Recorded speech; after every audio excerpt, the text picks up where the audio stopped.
I remembered what I wanted to talk about briefly. So the biggest lie in the debate to me was the idea that John Fetterman now supports fracking. Okay, now I'm going to prove this to you because I think that so there's a really important breakdown here. Now I'd ask you this, please, if you are a Fetterman fan or a Democrat, please, I beg you, do not turn this video off.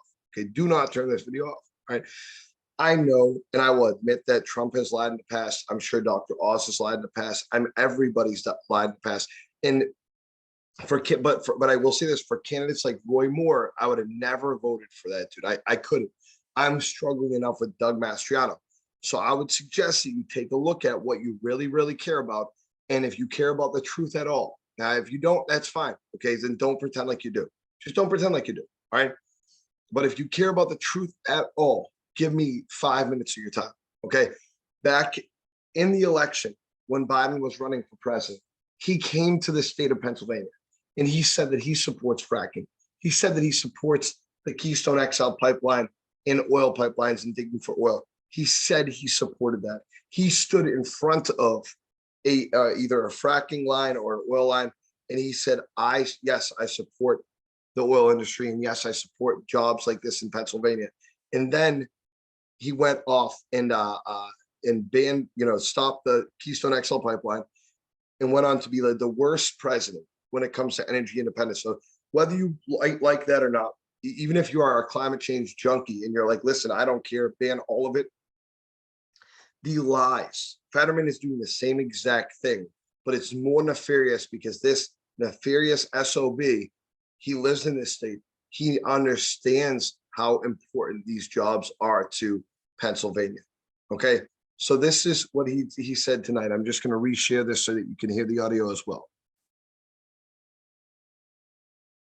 This is what he said tonight. Hopefully you can hear this. Oz rule. Mr. Fetterman, I absolutely support fracking. In fact, I live across the street from a steel mill, and they were going to frack to create their own energy in order to make them more competitive. And I support that, living closer to anybody else in Pennsylvania for fracking to myself. I believe that we need independence with energy, and I believe I've walked that line my entire career. I believe Democrats... Mr. Fetterman, I do have a specific question, which you can continue on this topic, but you have made two conflicting statements regarding... Okay, now she's going to bring up what he has said in the past on fracking, okay? And then I'm going to show you evidence that this is the case, that he did say this in the past. And like here, I understand, like with Dr. Oz, because you may go, well, why are you hiding Dr. Oz thing? Listen, you can go and watch this in full. Well, I suggest you watch the debate in full. But what I will tell you that is that Dr. Oz wrote an article in 2014 or something like that, stating that he wanted more information basically on fracking before agreeing with it or disagreeing with it. That's drastically different than what John Fetterman did in 2018, 4 years after Dr. Oz wrote that article. Regarding fracking. In a 2018 interview, you said, quote, "I don't support fracking at all. I never have." But earlier this month, you told an interviewer, quote, "I support fracking. I support the energy independence that we should have here in the United States." So, Mr. Fetterman, please explain your changing position. 60 seconds. I've always supported fracking. And I always believe that independence with our energy is critical, and we can't be held, ransom to somebody like Russia.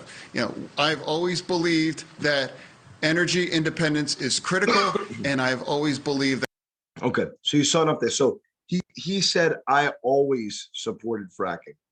I always supported fracking. Sorry, I started playing this. That is crazy. Okay, that is such a crazy lie. I've always supported fracking. Even if you like are like, okay, I'm just gonna give it to him a little bit here. Maybe he misspoke. You can see it right there. He says, I always supported fracking. So this is, and admittedly, I don't know this website or anything, but you can look this up. This is mentioned and it's true. He signed a pledge to eliminate fracking back in 2016. So Senate candidate John Fetterman, PA, previously signed pledges to ban fracking in Pennsylvania and new fossil fuel leasing nationwide.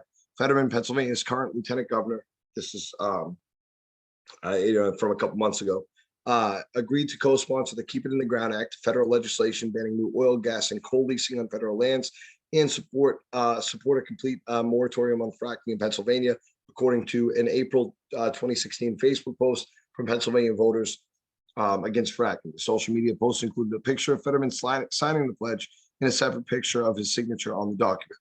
Okay. He says in this other article here, and I remember him saying this, John Fetterman calls fracking a stain on Pennsylvania, laments own privileged life in old Reddit post. Okay. Then we go to this article from CNN. Okay. This is from CNN. It's not a right-wing source. Okay. Pennsylvania Democratic Senate candidate John Fetterman said in a nationally televised interview last week that he has always supported fracking in his state. But in 2018, Fetterman said that he never supported the industry and never will. The comments are part of a long and often contradictory series of positions from the Senate candidate on the industry, which provides tens of thousands of jobs and contributes millions to Pennsylvania's economy. Fetterman's message about the industry has often depended on his audience, and he has attempted a balancing act, supporting a transition to green and renewable energy while also pledging to support the Pennsylvanians employed by it, according to a review of his past interviews by CNN's K-File. So again, this is not Fox News. This is not whatever this was, News Fast or whatever. This is CNN. Okay. And then here is one of the interviews that he did about fracking back in 2018. Okay. And you can, again, find this online. No problem. This is very brief. Okay. Very, very brief. I don't support fracking. I think it's something that has to eventually go away. And I would like to see it, transition out. Okay. So as you can see there again, that is not actually the interview that they were referencing. Okay. The one that they were referencing, he was even harder line on fracking. All right. That is a different interview. Okay. So I bring this up because it's important to Pennsylvania, and it's important to have, truth tellers and truth seekers, to the best you can, best of your ability, in office. Okay. I'm not saying that Dr. Oz is perfect, not by any means at all. Right. There's plenty of other candidates out there that I would like better if they lived in Pennsylvania. But I do think that Dr. Oz is the right person in this race. I do think that he's being more truthful than John Fetterman is. And I do think that this stroke has severely impacted Fetterman's ability to be able to, think, and his ability to be able to speak. And that was extremely evident, tonight during the debate. So I wanted to put this video out there, quick little video, just to prove that this guy, and this is not the only thing he lies about. This guy is a perpetual liar. He lies about everything. This is what happens when you have, a child who's supported by his father his entire life, monetarily. So it's absolutely insane. Don't vote for Fetterman. Please vote for Dr. Oz and share this video. Thank you. Have a great night.